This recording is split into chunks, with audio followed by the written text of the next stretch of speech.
अरिहंताणं नमो सिद्धाणं नमो आयरियाणं नमो वज्रायाणं नमो लोए सवासाहुणं। जय बोले भगवान महावीर स्वामी की जय। हमने पद्म पुराण के अंतर्गत अंजना और पवनजय के विवाह का वर्णन करते हुए 15वां अध्याय 15वां पर्व पूर्ण किया। अब हम विवाह के उपरांत अंजना एवं पवन अंजय का मिलन के बारे में वर्णन करते हैं। पवनजय ने अंजना सुंदरी से विवाह करके ऐसे छोड़ दिया जो कि कभी भी अंजना के सामने तक नहीं देखा। तब वह राजकुमारी अंजना पति के नहीं बोलने से एवं कृपा दृष्टि कर नहीं देखने से बड़ी दुखी हुई। रात्रि में निद्रा नहीं लेती थी, हमेशा आंखों में आंसू ही रहा करते थे। शरीर शिथिल हो गया। पति से महास्नेह, पति का नाम मन को अति प्यारा लगता था। हवा भी पाती थी तो वह उस पति के द्वारा लगी हुई हवा भी बहुत प्रिय लगती थी। पति का रूप तो विवाह मंडप में देखा था, उसी का मन में ध्यान करती और निश्चल नेत्रों से चेष्टा करती रहती और बैठ जाती।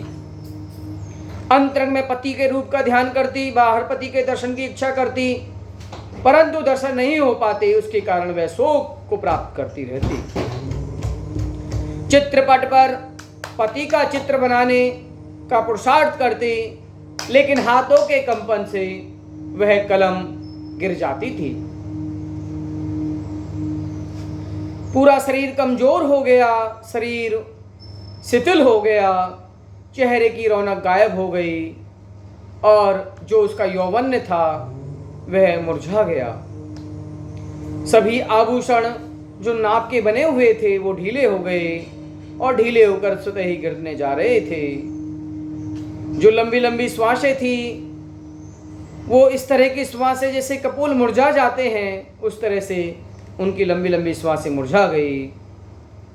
शरीर पर जो भी वस्त्र आभूषण पहनती थी वह उसको भार महसूस करती थी और अपने अशुभ कर्मों की निंदा करती हुई अपने माता पिता को याद करती थी।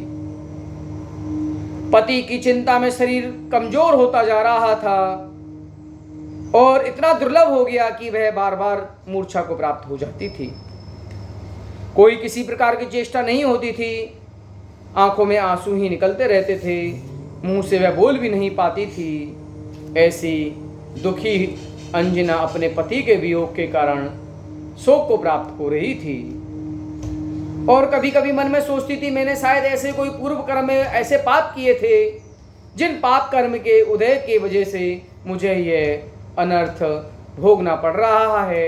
मुझे अपने पवनजय की प्रति जो राग भाव है, जो उनके प्रति मेरा मोह है, वह उसको पूर्ण नहीं कर पा रही हूँ और मेरा मिलन नहीं हो पा रहा है।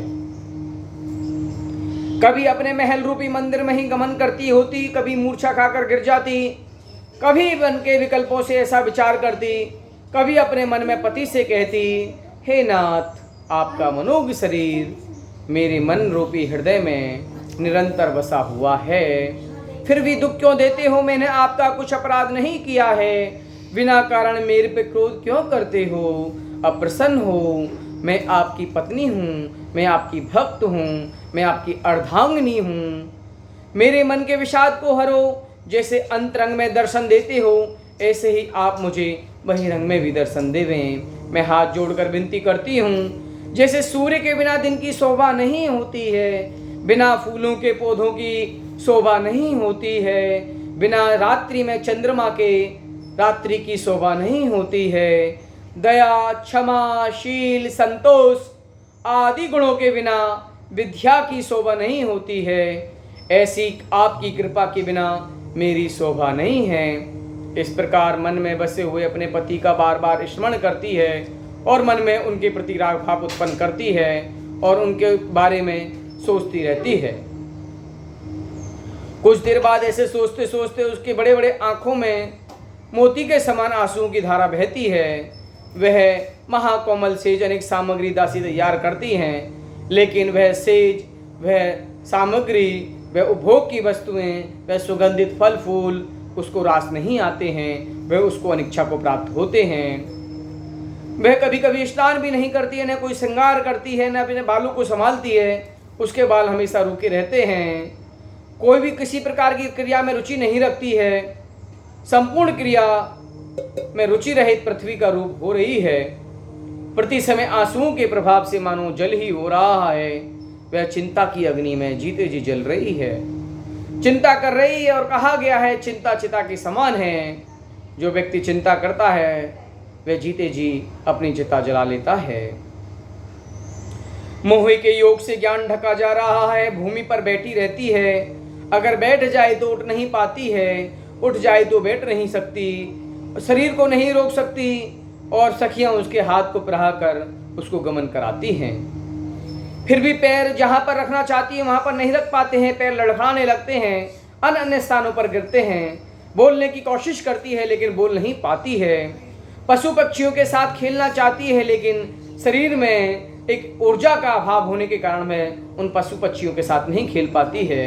अकेले बैठी रहती है और बार बार पति के बारे में विचार करती रहती है और पति के बारे में सोचती रहती है और सोचती है पति के और में मन में और नेत्र लगाकर बिना कारण पति से अपमान पाया है। 1 साल के बराबर बीत गया।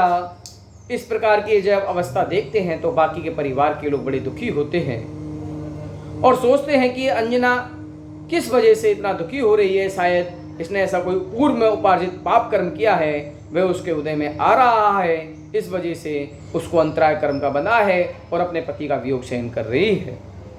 इसलिए यहाँ उसको सुख का अंतराय हुआ। वायु कुमार तो निमित्त मात्र है। हे बेचारी भोली अंजना, विवाह कर इसको क्यों छोड़ गई? ऐसी सुंदर दुल्हन के साथ देवों समान भोग क्यों नहीं करते हो? राजकुमारी अंजना ने पिता के घर कभी रंच मात्र भी दुख नहीं देखा, लेकिन अशुभ कर्म का उदय तो उदय होता है। जब किसी व्यक्ति के मन में अशुभ कर्म का उदय आता है तो सारे द्वार बंद हो जाते हैं और पाप कर्म के द्वारा वह उसका रूप, उसका तन क्षीण होने लगता है, उसके शरीर में कमजोरी आने लगती है, वह बीमारी को प्राप्त होने लगती है। सखियां विचार करती हैं हम कोई ऐसा उपाय करें कि हम भाग रहित हैं, यह कार्य साध्य नहीं है, कोई अशुभ कर्म का कारण है। ऐसा दिन कब होगा या कब आएगा? वह शुभ मुहूर्त, शुभ बेला कब होगी? जो प्रीतम प्रिया को समीप लेकर बैठेंगे एवं कृपा दृष्टि कर देखेंगे, मीठी वचन बोलेंगे, यह सबकी अभी आशा लगी रही है। इस तरह से आगे चलकर राजा वरुण से रावण का विरोध हुआ। वरुण महामानी है, जो रावण की सेवा का आज्ञा का पालन नहीं करता है। तब रावण ने दूत भेजा। दूत जाकर वरुण से कहता है, हे विद्याधरों के स्वामी, जो 3 खंड के स्वामी महाराजा रावण ने आपको आज्ञा दी है, आप मुझे प्रणाम करें और युद्ध की तैयारी करें। तब रावण का विरोधी, रावण का दुश्मन वरुण हंसकर कहता है, हे दूत, कौन है रावण? कहाँ रहता है जो मुझे दबा रहा है? मैं कोई साधारण इंद्र जैसा राजा नहीं हूँ, मैं बेश्रवण नहीं हूँ, मैं यम नहीं हूँ, मैं समरस स्त्री नहीं हूँ, मैं मरुत नहीं हूँ। रावण को देवों के शस्त्रों से महागर्भ उत्पन्न हुआ है, उसकी सामर्थ्य है तो मेरे साथ आए और युद्ध करे, मैं उसके साथ युद्ध करूंगा। मैं उसका अभिमान चूर चूर करूंगा, उसको गर्भ रहित करूंगा, गर्भ से रहित करूंगा। और तेरी मृत्यु नजदीक है, जो हमें ऐसी बात कहता है। ऐसी बात सुनकर वह दूत गया और अब रावण को सारा वृतांत सुना दिया। रावण ने जैसे यह दूत की बात सुनी, वह वहां क्रोधित हो गया। रावण वरुण के ऊपर बड़ा क्रोध होकर वरुण के नगर को घेर लिया अपनी पूरी सेना ले जाकर, और उसने प्रतिज्ञा की कि मैं वरुण को देवों में ही शस्त्रों के बिना ही वश करूंगा, मारूंगा और बांधूंगा। तब वरुण के पुत्र राजीव पुंडरीक क्रोधपूर्वक रावण के कटक पर आए। रावण की सेना से वरुण की सेना का महायुद्ध हुआ। तब वरुण की सेना कुछ पीछे हटे, अपनी सेना को हटे देख वरुण राक्षसों की सेना पर आया, काल अग्नि समान भयानक। तब रावण दुर्निवार वरुण को रणभूमि में आता देख रावण भी युद्ध के लिए आया। वरुण के और रावण के पास महायुद्ध होने लगा। इस प्रकार रावण ने उस वरुण को कोशिश कर जीतने की कोशिश करी और दोनों के बीच महायुद्ध होने लगा। तब वरुण की सेना कुछ पीछे हटी, अपनी सेना को हटी देख वरुण राक्षसों की सेना पर आया। वह बहुत अग्नि समान भयानक रावण दुर्निवार वरुण को रणभूमि में आता देख रावण भी युद्ध के लिए आया। उसके पश्चात रावण भी पीछे नहीं हटा। रावण ने वरुण के ऊपर युद्ध करते हुए भारी भारी हथियार, खड़ग, तलवारों से सेनाएं आपस में युद्ध कर रही थी। तभी रावण ने भी बाण चलाए और खरदूषण, वरुण के पुत्र खरदूषण से युद्ध करते रहे। तब रावण ने महाक्रोध से अपनी शक्ति का प्रयोग करते हुए वरुण पर बाण चलाए। तब वरुण के पुत्रों ने खरदूषण को पकड़ लिया।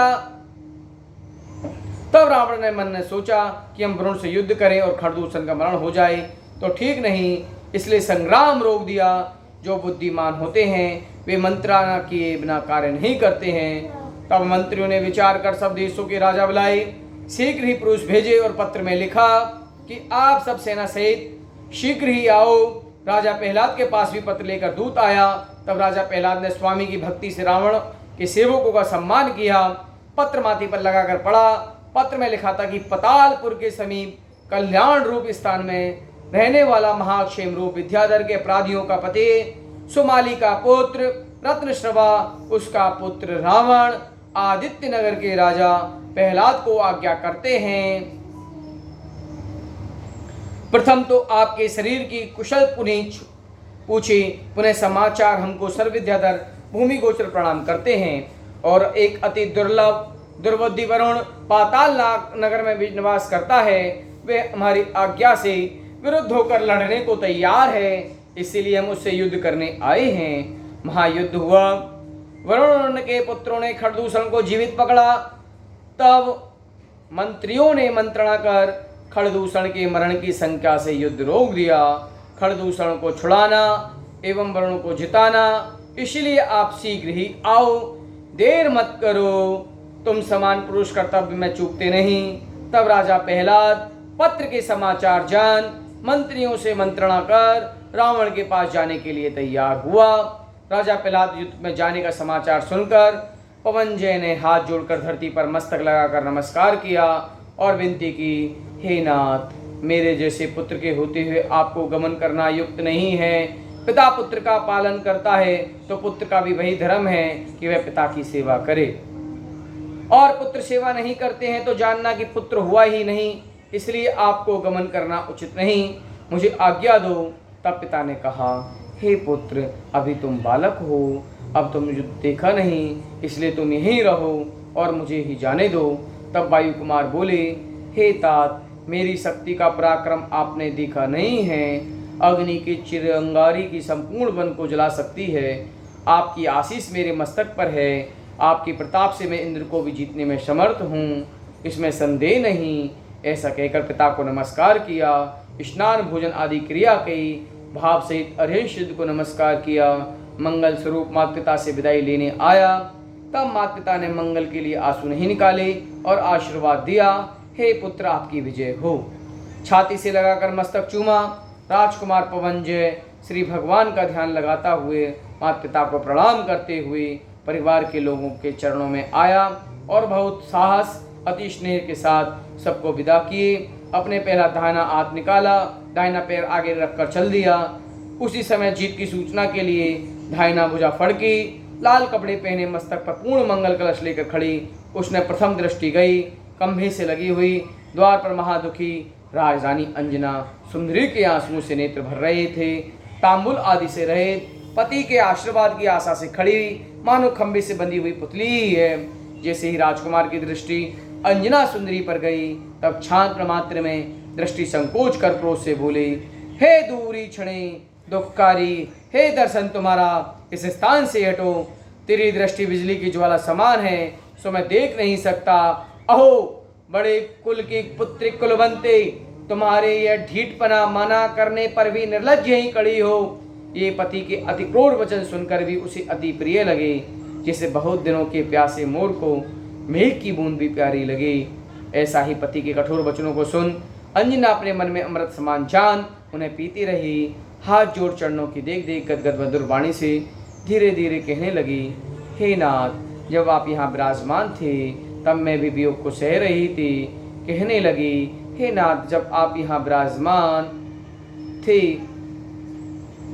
लेकिन आप अब तो निकट हैं, सो आशा से प्राण कष्ट भी टिके रहे। अब आप दूर पधार रहे हो, मैं कैसे जीऊँगी। मैं आपके अमृत वरदान रूपी वचनों की प्यासी हूँ। आप परदेश गमन करते समय मेरे प्रेम से दयालुचित होकर नगर के पशु पक्षियों को भी दिलासा दो। मनुष्य की तो क्या बात, सबके अमृत समान वचन कहे। मेरा मन आपके चरणों में रत है। मैं आपकी अप्राप्ति से दुखी हूँ, अति दुखी हूँ। आप दूसरों के मुख से मुझे दिलासा दिलाई हो, अब मुझे आपने तजी, तब जगत में कोई शरण नहीं, मेरा मरण ही शरण है। तब राजकुमार पवनजय ने मुख संकोच क्रोध से कहा, मर। तब यह माँ सती अंजना देख खुन्नी होकर धरती पर गिर गई। पवन अंजना को मूर्छित अवस्था में छोड़कर चले गए। बड़ी रिद्धि सहित हाथी पर चढ़े, सामंतों सहित गमन किया। पहले दिन मानसरोवर पहुंचे और सेना सहित विश्राम किया। अपने अपने वाहनों को यथायोग्य स्थान पर रखकर स्नान भोजन आदि की क्रियाएं की।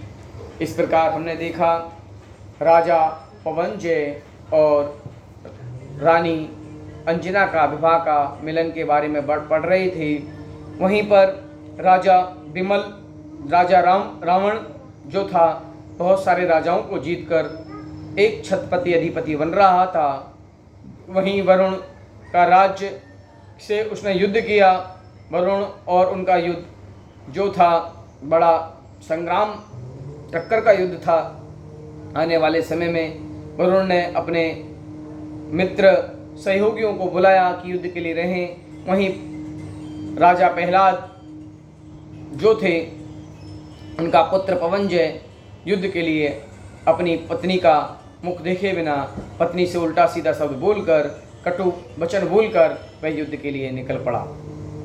जावाणी के ज्ञान से सूझे लोकालोक, सोवाणी मस्तक नमो सदा दे तोडो। हे जिनवाणी भारती तू जपो दिन रेन, जो तेरा शरणा गए सो भावे सुचैन।